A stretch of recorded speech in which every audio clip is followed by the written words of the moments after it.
Welcome back to another one of these informal videos. It's just me, you, and a computer screen where we get to look at the topics, the tools, the tactics that help our agency clients close the gap between their content and their audiences. And as always, if you're new here, welcome. Head over to producers.agency to get involved. And please let me know about you and what you're working on. The whole point of these videos isn't just me talking into a camera on my own in a room. It's a two-way conversation in this fantastical new modern world that we're in. Anyway, so this video is a look inside the budget of a $1 million movie. And the whole point of this video is the highest quality product for the lowest possible sunk cost. What is sunk cost? Sunk cost is the negative cost, the money that you actually spend on making your film.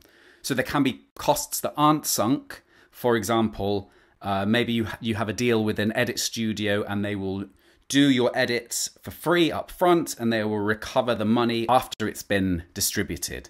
So sunk cost is money that you actually spend on the production. And the name of the game in the indie world is the highest possible value for the lowest sunk cost possible, right? So we're gonna cover the costs and breakdowns of a $1 million movie.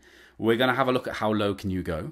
We're going to have a look at how does this help you and your career and your company moving forward. And there's a couple of resources for you to download. So first of all, we're going to take a look inside a $1 million movie and look at each thing that you spend money on and consider what that thing might cost. And then each of these elements, if they were executed successfully and added up together, would create a valuable product like a feature film. So for each of these line items on the budget, I'm going to give you a rough estimate. So like a minimum to a maximum kind of price, a kind of ballpark. And just a note before we start, it's possible to spend way more money on these things. And it's also possible to spend less money on these things. We'll get to that at the end. So these figures are kind of like they're just kind of like a rough estimate, like a ballpark kind of figure. And we're going to take a fictitious production with a $1 million budget.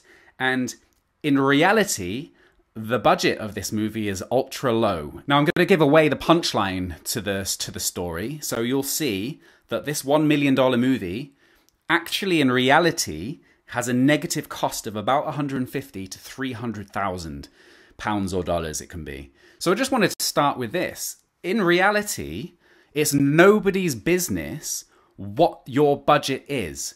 And movie budgets are inflated all the time. You hear these big headline figures of $1 billion, I think, that Amazon has spent on Lord of the Rings. It doesn't mean that they've actually spent a negative cost of $1 billion. It just means that that's the kind of budget, rough area that they're in. And it's nobody's business unless you're the accountant or unless you're a shareholder of the company. It's nobody's business what the thing actually costs you. So if you are at the stage in your career where you are able to raise the finance for a 300,000 plus or minus kind of ballpark production, feature film or whatever it is, that is $1 million, right? That's $1 million product. So if somebody asks you what's the budget, you can just say it's around $1 million or it's sub $1 million. So in this $1 million production, what are the things that you're going to spend money on? How much are they going to cost? And or what do you need to put your focus on? So let's take a look. So costs and breakdowns of a $1 million movie. So a couple of phrases for you here. So the above the line costs are the costs involved in the creative development of the product. So things like we'll go through it in a minute, but like the directors, the actors, the writers, things like that. And then the below the line costs is anything else. And the costs typically that are involved in the production of the actual thing. So we'll take a look at the specifics right now. So above the line costs. Line number one, the producer's fee. Could be, 10% of the budget, whatever you want to pay yourself and your company. Number two is the writer or the script. So imagine that you're developing a project and you're paying a writer to develop this project for you. You have 5 weeks for the first draft, 3 weeks for the second draft, 2 weeks for the final draft. Overall around 10 weeks. So if you're going to pay a writer about £800 a week, that's between about 5 to 7K. Remember, we're going to give a low figure and a high figure. So line item number 3 is the director. So remember, you need the director for pre-production, production, and post-production. And between about 7 and 10,000. You're going to need actors. So line item number 4, if you pay them in the ballpark of $100 a day, you know, some you might pay more, some extras you might pay less. And if you have, let's assume around 18 characters, but you schedule, in your schedule, you have no more than 6 actors each day, then 18 days, approximately 8 to 10,000. Line item number 5, your DP, your cinematographer. Remember, you need them for pre-production, the shoot, and post-production. Around about $1,000 a week, so 7 to 10,000. So below the line costs. Number 6 is film, so that's about 10 to 25. That's if you're using film. Here's a hint, don't use film if you don't have to, if it's not part of the creative necessity for the piece. Digital, and don't hate me on this, digital is just as good, in my opinion. I know people are going to disagree, and that's fine. Number 7, the camera package, so the cost of actually hiring the camera and the lenses and all that stuff. 12 to 15,000 for the 3 weeks. The expendables, that's things like hard drives, gaffer tape, anything else that you use once and you probably can't use it again. That's between about 2 to 3,000. Line item number 9, you've got your sound equipment hire between about 5 and 6,000. Line item number 10, lighting between 6 and 9,000. Got your dolly, your Steadicam if you're using one, around 3,000. Line item number 12, so now we're into the people. You've got your production manager or your line producer. And again, remember, you need them for your pre-production and your shoot. So between about 6 to 8,000. Production designer, again, you need them for the pre-production and the shoot. So between about 4 to 7. You've got your crew. So between about 15 to 20 people you're going to need. And you can get your heads of department, so your cinematographer, your production designer, those people, and you can get them to hire everybody that they need underneath them. But so overall for your crew, between about 15 to 20 people, and in the $200 to $800 a day range, depending on their experience and who they are. So between about 18 and 21,000. You're going to need money for your art budget. And this, as I've said here, this is your production designer's money to actually buy stuff. So that's between about 6 to 8,000. Wardrobe, costume, between about 2 to 3,000. You're going to need permits for shooting in your public locations. Hopefully, you get them for free, but you might have to pay for police or like an official in public areas to supervise. Number 18 is your insurances. So insurances for equipment, for liability insurance, for workers, comp insurance, depending on the part of the world that you're shooting in, your E&O insurance, your errors and emissions insurance, that's really important. Don't overlook that one. That's between about 4 to 15,000. Number 19, stunts or special effects. Here's a hint, don't do any, then it's free. Number 20, locations. If you do pay for a private location, you know, between 2 and 10,000. Production office between about 4 and 5,000. That's a place where you hire that you can have for 3 months, whatever it is, 6 months, maybe a year, to organize everything. It's the heart, the hub of your production. I recommend don't do it in your home office because things just get mergy with, you know, family and blah, blah, blah, blah, blah. Number 22, publicity. So this is the marketing that you do to your audiences or the marketing you do to get the industry's attention. So that you're going to need money for your EPK, which means electronic press kit. Obviously your trailer, your poster, any ad spends, your digital ad spends. So budget between about 10 to 20,000 and food for the shoot between about 6 to 9,000. Now into the edit period, we're nearly there. You're going to need money for your picture edit between about 12 to 19. If you're doing film, you're going to have to process it and do optical sound transfer between about 3 and 5. You need to do a sound edit between about 10 to 12. Number 27 is your ADR, which is making sure that your picture and your sound is synced in the theaters. That's between about 1 and 2,000. Your Foley, which is adding the sound design, footsteps in the clothes, for example. And that's between 1 and 3,000. You've got your original music and your score, 5,000. Your mixing, which is mixing all of the different tracks, the audio, the ADR, the Foley, the music and the score, mixing them together professionally between about 4 to 6,000. Your M&E track, which is a track without vocals for dubbing in a foreign language, that's about 3,000. You got your titles, 1 to 2,000, your color correcting, about 5,000. And finally, line item number 34, producing your deliverables and QC, quality check. That means, so the things, the actual materials that you deliver to your theaters to your distributors, whoever, the things, the actual tangible deliverables, and making sure that they're as high as that they've been rendered properly, for example. That's quality check. Between about 10 to 20,000. Now, totals above the line costs are between about, again, remember the ballpark, low figure, high figure. Low figure 27,000, high figure 37,000. Below the line costs 90 to 142,000. The edit period between about 52 to 77. So your total negative cost for this $1 million feature film is between about 169 to 256,000 plus your producer's fee. Now, there are more things that you can add into that budget to make it more complicated. If you're doing a more complicated shoot, there are things that you can take away if you're doing a less complicated shoot. But remember the aim of the game: highest quality product for lowest possible sunk cost. So how low can you go? Now, there are probably some things on that list that you think, bloody hell, 10 grand for that. I would never spend 10 grand for that. If that's true and you're sure that you're not just cutting corners, you're not just getting your mate that has a camera and says that they're a cinematographer but has never shot a feature film before, and you're employing them because it's cheap. If you're sure that you can lower the costs, then more power to you. And remember, you're still making $1 million feature film as far as everyone else is concerned. But is cheaper actually better?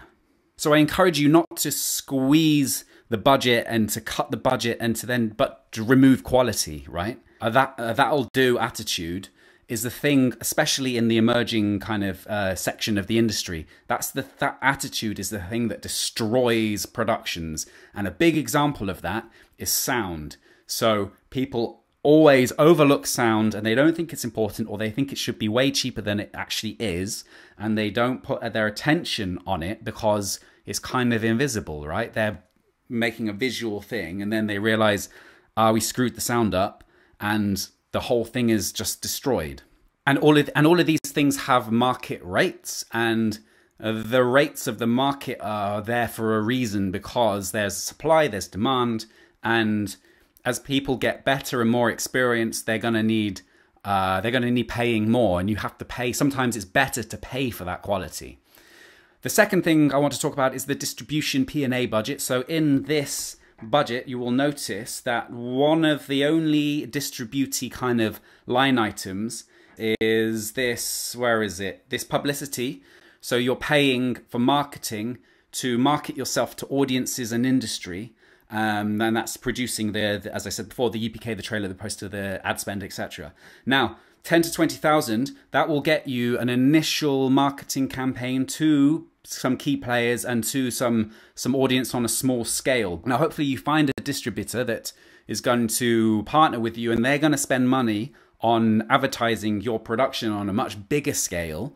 Now, this is really rare in the modern world, so you might want to consider putting a much larger distribution budget for yourself if you're going to go a self-distribution route, or even if you want to kind of partner with a distributor and pay for the prints and advertising yourself, then it's a much more attractive proposition to a particular distribution partner. Let's say A24. You approach A24, you have a completed feature film that's good, and you have money in your budget, let's say 100,000. So it's a large part, double the actual budget there. They don't have to risk much because you're going to pay for the advertising, which is the biggest part of their expense. And then all the relationship becomes is that they're introducing you to their pipelines. They're going to help you get into cinemas. They're going to help you to do all of these things. And then you can negotiate a fee with them. But that's not applicable to you unless you are, unless you have about 500K to spend on this thing. And in order to risk that kind of money, you're going to have to be at a certain point in your career to know that it's a gamble that's worth making. If that's not applicable to you, don't worry about that yet. Just focus on, making the next thing, right? And that might not be this grand vision. Anyway, a couple of resources for you to download. First of all is a really great budget template from our friends at Studio Binder. Shout out to Studio Binder. They do some great software and they provide some great resources for producers, for scheduling, for budgeting. So check them out, have a look at their software and their tools. They're great. Highly recommend them. So this is from them. It's just a simple spreadsheet, but it breaks down some of these line items in more detail. So you can see you have your top sheet and you've got your breakdown of your above the line and your production expenses, post-production expenses.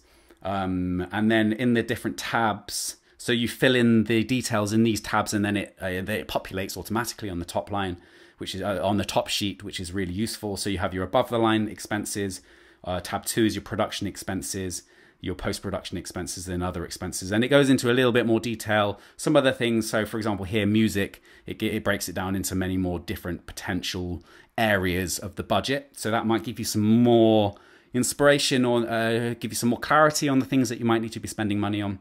And as I said, it automatically calculates the top sheet. So that's a really great resource. There'll be a link underneath this video somewhere. Click on it, you'll be able to download it and use it for yourself. And the second thing that I highly recommend that you do is that you go to stephenfollows.com. If you don't know who Stephen Follows is, he is a great film market researcher, I guess you would call him. Like he analyzes data in the film world, in the film landscape, and analyzes it, breaks it down, and then comes to some conclusions. One of his articles is Full Costs and Income of a $1 million Independent Feature Film.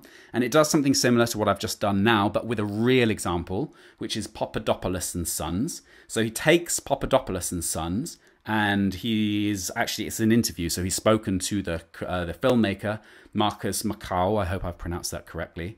And he breaks down the budget and he breaks down how they got it distributed, looks at the film festival circuit and securing cinema release and the costs involved in all of these things.